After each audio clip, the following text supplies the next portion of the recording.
Grænseløs underholdning på scenen i Nordkraft. Lad os lige spørge Jørgen Nissen, der står bag, hvad det her går ud på. No Limits er en ny form for festival, vi ikke har set før i Danmark, men en festival, som appellerer meget bredt til publikum. Og hvis man for eksempel siger Hjallerup Marked, så behøver man bare sige heste og gøjl og tivoli og sådan noget, så ved folk, hvad det er.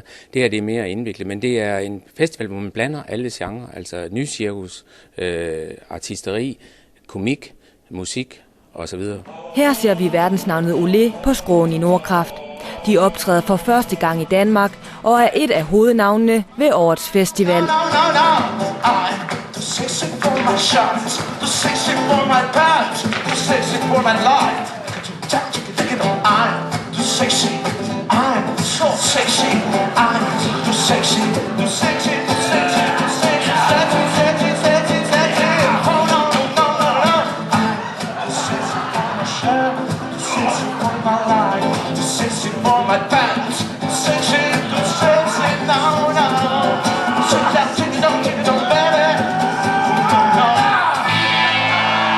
I Kedelhallen er der åben scene, så her står den både på cirkus, musik og gøjl.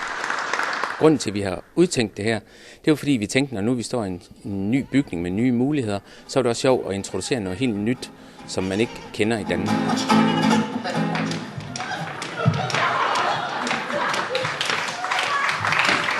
Festivalen byder på 60 forskellige indslag i løbet af de 4 dage, hvor Nordkraft er fyldt med gøjl, komik og musik.